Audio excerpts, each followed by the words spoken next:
Bridge has been talking about Project Forward. We already know that Bridge does the IMAX, which is their 72 axis, like the Axis powers, 72 axis principles that DEI should be ingrained in. And that's part of like the pricing equity, the equity of availability, blah, blah, blah, blah, blah. Bridge Forward here. They're going to be coming out with even more information on Project Forward, but this is the first and longest thing they've really done on it. They've mentioned Forward briefly in their meetings that I've gone to, and they've mentioned it briefly in like smart briefs and the monthly recap buzz letters, but this is like a big sort of explanation. About Project Forward. An attack on DEI is an attack on innovation and business growth. Led by Bridge, Project Forward is a cross-industry initiative designed to chart our collective path forward and meet the current moment head-on.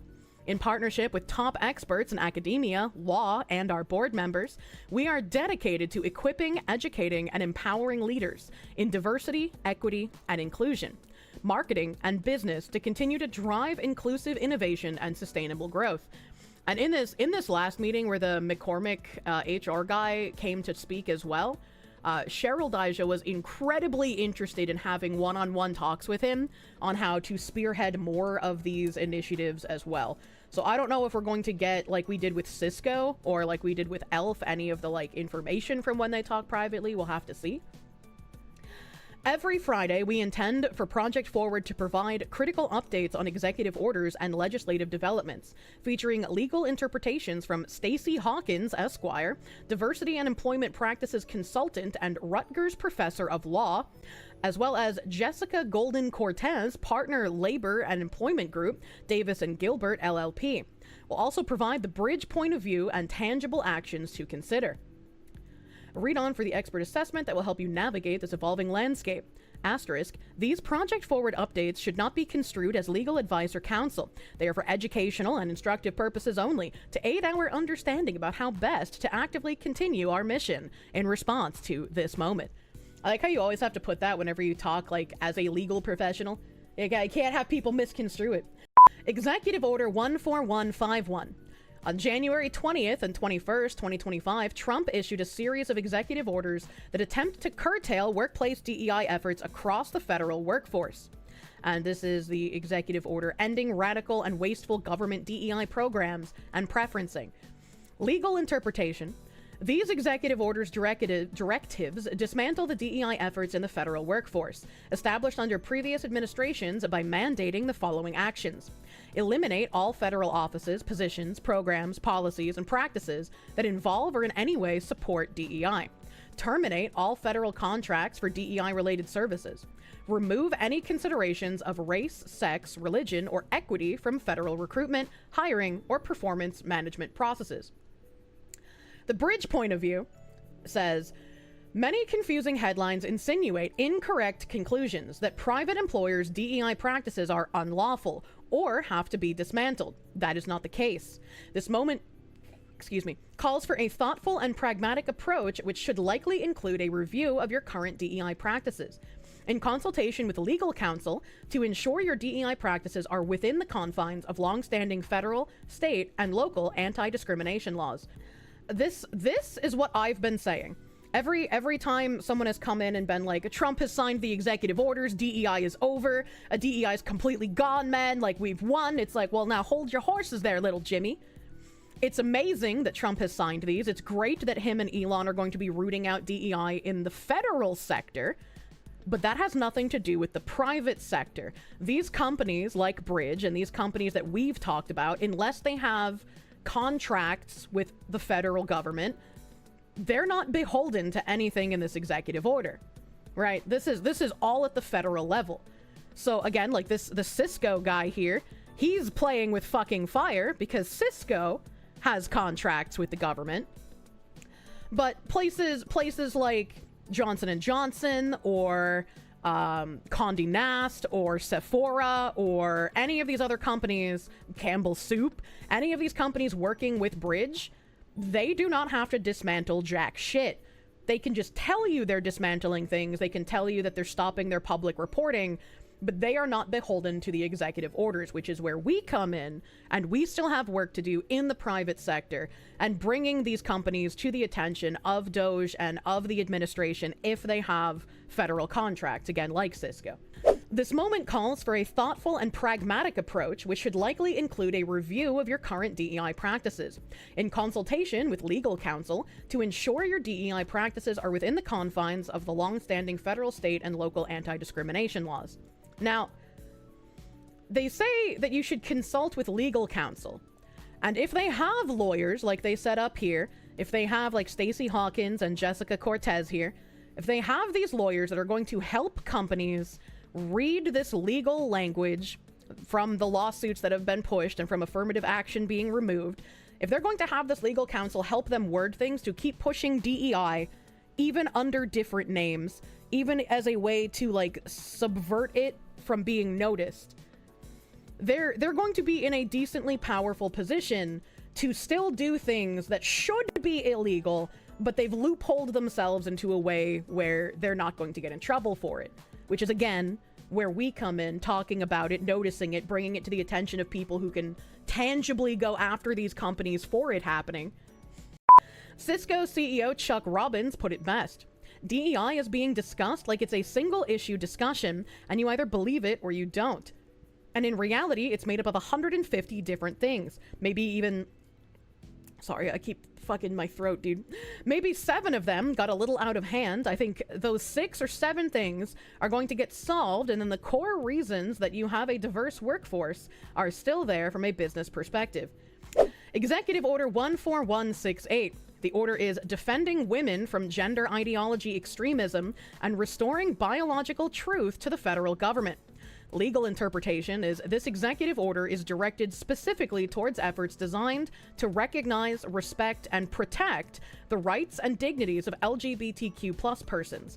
That's a very interesting way to phrase it from the legal people Bridge is talking to, right? That's a very interesting way to say that in order for trans people to have rights, women need to fuck off.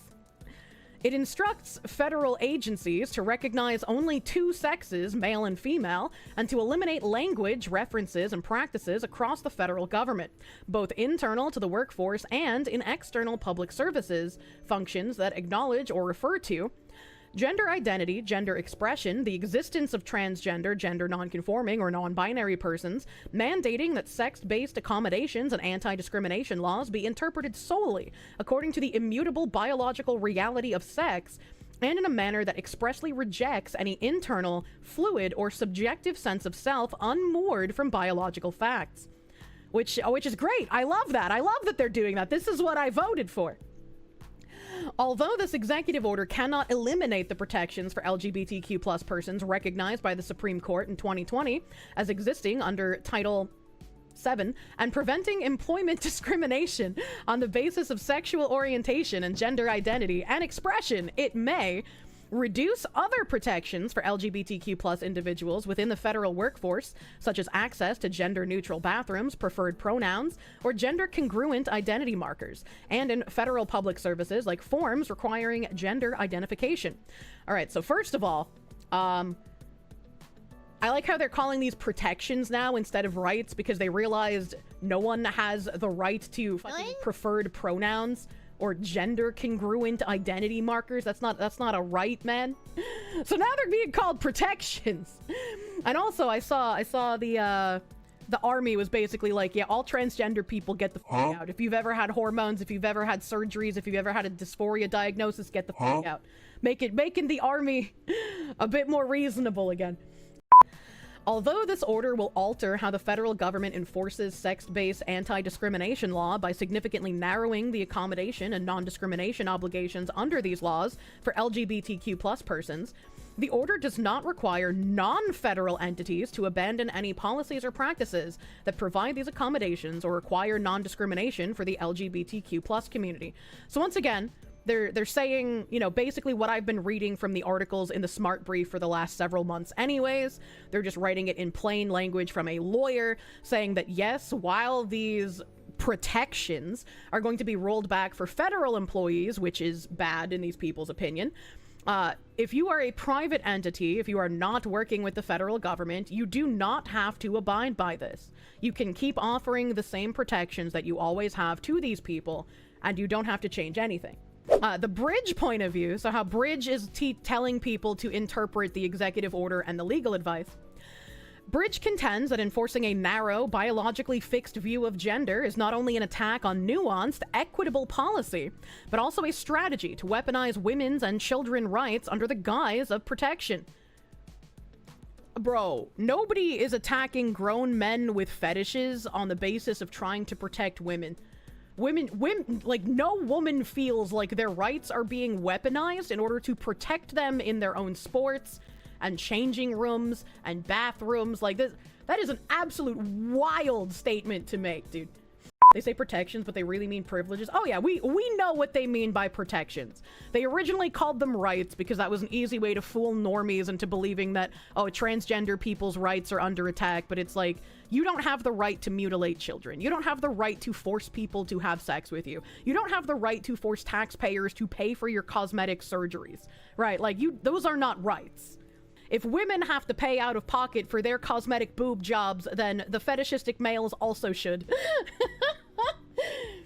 When are we going to care about white hetero men? Well, you're in luck, because these crazy acolytes say that now is the time. They were too exclusionary towards white cis men for too long, and that got them too much pushback. So if they want to continue pushing their ideology, they have to make more cis hetero white men feel like they're included in the actual inclusion. Even if you think that they shouldn't be there or they don't belong there, you should still use language that helps them feel included so that they learn to accept your ideology and they help you perpetrate it. They're trying to make you part of your own demise. Do not fall for it. This approach is an orchestrated effort to roll back inclusion, erasing hard-fought protections for transgender, non-binary, and gender-expansive people. All right, well, first of all, transgender people, very small percentage of the population. Most people who are hard fighting for these hard protections are actually just fetishistic men and ideologues wanting privileges and a way to completely shut down their opposition without having to try. Non-binary people, that's not real. Non-binary is not a real thing. That is not a real sex. You cannot, like, that's not real. That is just like a teen girl who wants attention. And gender expansive is just like the new word for fat people. Like I don't identify as obese. I'm gender expansive, actually. Like, what does that even mean? Critical actions we can take in the workplace: reaffirm commitment to inclusive policies that explicitly protect employees of all gender identities. Review HR policies to ensure workplace protections for transgender employees remain intact, and continue to educate employee population on these policies and practices. And third, support employee resource groups focused on LGBTQ+ inclusion and gender equity. And again, a lot of these employee resource groups have come under fire for being exclusive because, by definition, they are. So a lot of places are starting to say, like, yeah, we have like a Black and Indigenous resource group, we have an LGBTQ+ resource group, but you can apply to be in these even if you're not Black and Indigenous or LGBTQ.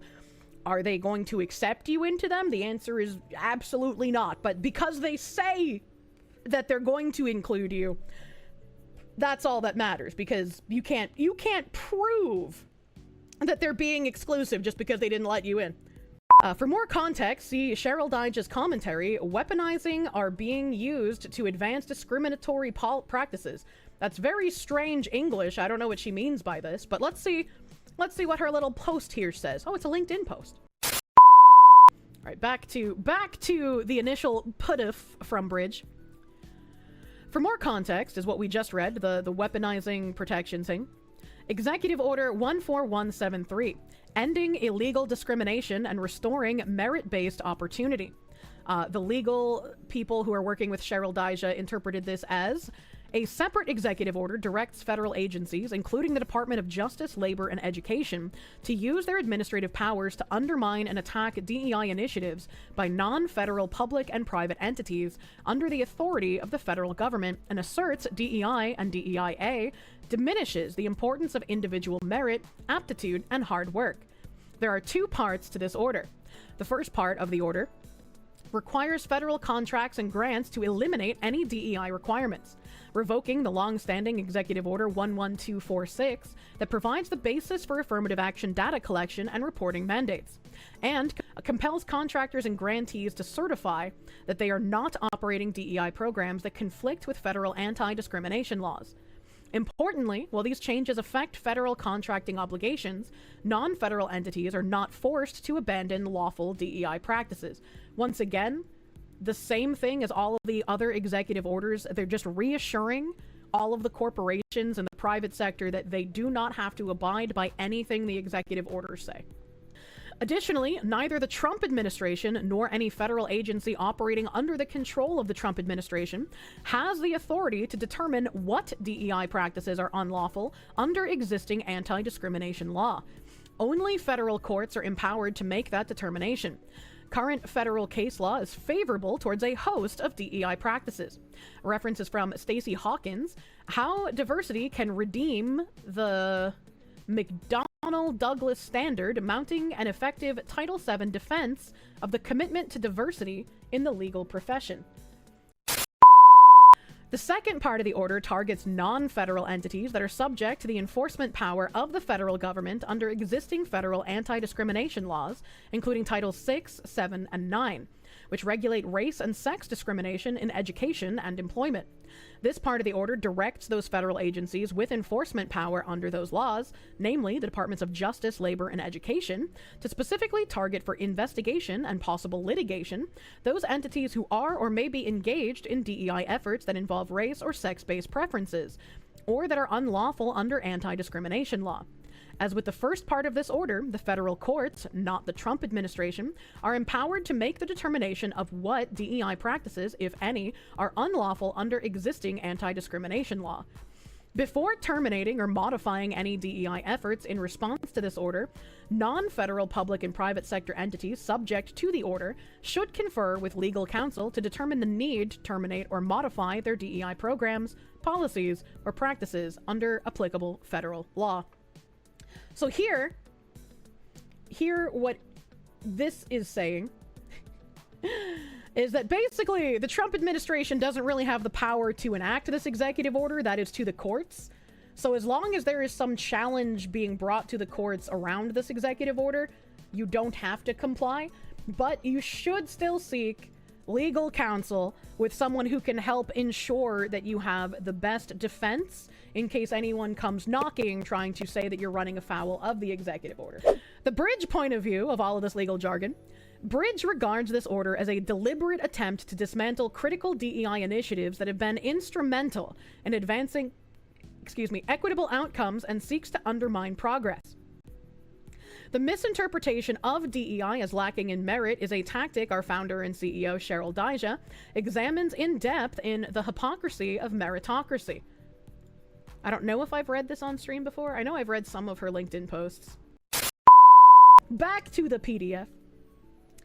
While the legal challenges continue to be sorted out in the courts, DEI practices remain legal as long as they comply, as always, with existing anti-discrimination laws, including diversity in employment practices, including hiring and promotion, diversity of opinion and opportunity in the workplace, sustained attempts to reach a diversity of populations in the marketplace.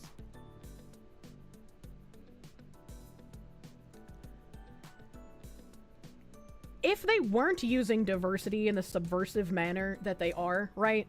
Like, just naturally, diversity would just exist, right? In some places, yeah, you might have a very homogenous corporation. It just very much depends. But, like, when we know how they're using diversity, and we know that they do not actually value diversity of opinion, it just kind of comes off as, what are you doing here? Working with a multitude of vendors and partners from different backgrounds and experience, promoting respect and inclusion in the workplace and business.